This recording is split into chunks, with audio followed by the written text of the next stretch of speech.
"You wasted your life," she says, flattering both herself and him. Well, in the companion essay for Compressions, the central section of this book, I speak about what's turned out to be a long commitment to brevity. Early on in my prose experience, what to leave out in story compelled me as much as what to put in. I thought mastery more possible within a small frame, an odd notion perhaps. By the time I wrote Who Wrote the Book of Love in 1977, when I published it, I'd been working in prose units no longer than several pages. Some of these fables, only half a page, none of them with titles, characters often unnamed. By Compared to What, in 1988, my third-person nonfiction meditation on writing and the writer's life, I felt free to have chapters 1 or 2 lines long. I liked the white space. Saw no reason poets should have sole possession of such rich terrain. It was a take back the night situation, as far as I was concerned. Poet-translator Stephen Mitchell, reading an early draft of Price of the Ride, suggested that testing the brevities 1 or 2 to the page would establish their strength. Right he was. But I also enjoyed the sensation that so much blank page was illicit. Edmund Jabez believed that white space is, quote, stronger and more violent than the text. It's necessary that writing have a great space in and of itself to support the white space. In any case, at the end of this essay in Compressions, I talk about the value of epigrams and their cost. No medicinal value? Surely it's worth something to articulate such complexities as the music of language allows. And then, too, there's the joy of trying to achieve the verbal equivalent of prime numbers, of working one's way toward the irreducible and so untranslatable. Forget even the theoretical possibility of paraphrase. What was said is. And though bitterness may be the risk of satire, we may conclude that love of even the weapon is nonetheless a form of love. Well, if I was beginning to defend what I was up to in the epigrammatic, there's good reason. Recently, a friend of mine got a copy of Truth Be Told, and on the back it says that the epigrams are cheerfully merciless. His wife is ill, and she's going to die. Illness is merciless. Gallows humor of the kind that I'm trying to do in Truth Be Told is best, of course, when the struggle still has hope or the crisis has been survived. In the face of real loss, I think all verbal strategies pall. On the other hand, I think of my nephew Bill, a surgeon, who tells jokes nonstop and whose patients tell him many jokes. Sometimes humor redeems even suffering.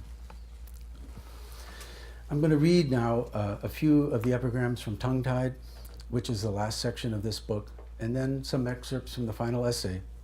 As I said, then I'll sign books and meet those of you who want to hang out down at Café de la Paz, drinks, food, and some salsa music DJ'd by Michael Ellsberg, maybe even some dancing.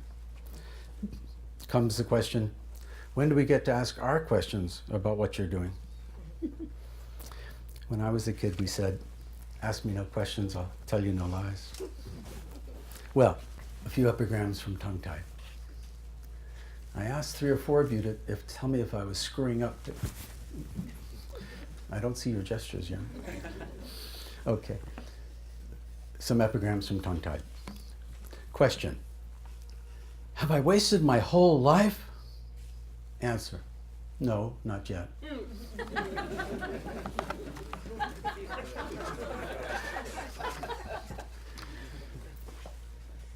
Spacious bedroom. Room for misunderstanding. Spacious bedroom. Room for misunderstanding. She hopes he doesn't fuck like he eats.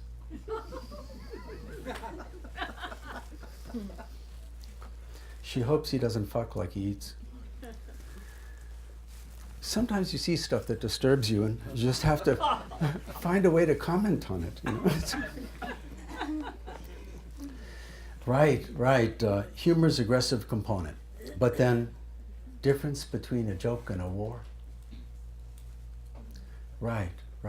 Humor's aggressive component. But then, difference between a joke and a war? Viagra makes you remember.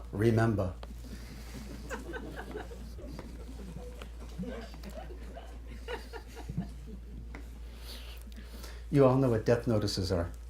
You know, the listing of deaths in the newspaper. Sometimes the play in an epigram is simply transmuting noun to verb. Obituaries, death notices. Death notices? Oh, sure. Death doesn't miss a living thing. Obituaries, death notices. Death notices? Oh, sure. Death doesn't miss a living thing. Sometimes in the epigrammatic, the play is simply torquing the conventional meaning of a phrase. For instance, last line of our tale? Oh, death sentence. Last line of our tale? Death sentence. Well, I'm going to conclude the reading now with some excerpts from this last essay. It's called Testaments and Mea Culpas.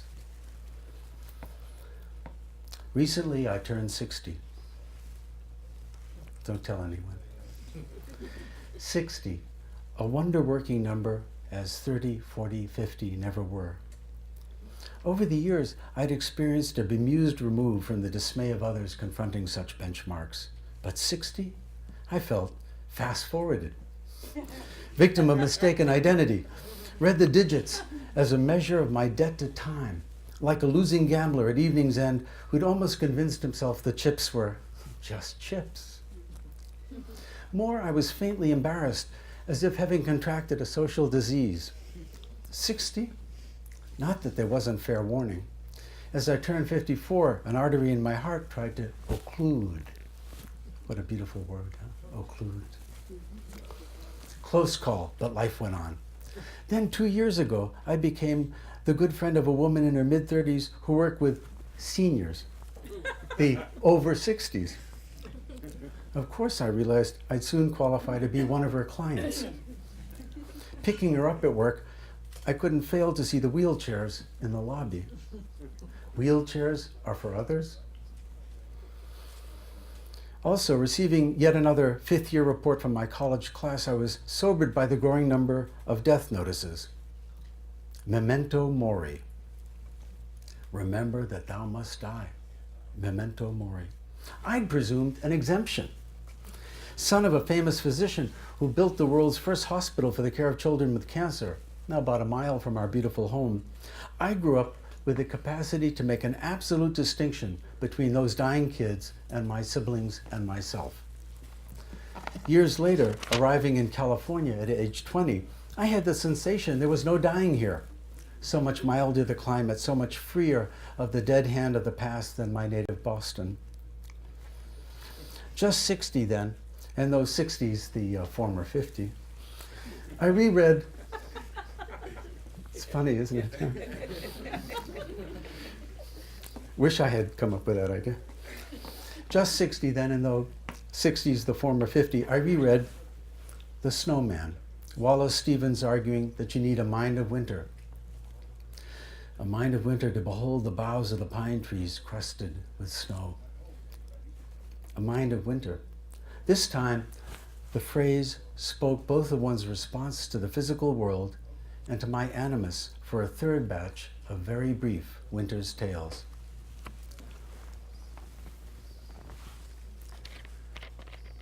I like water. See the dying man? Not long for this world.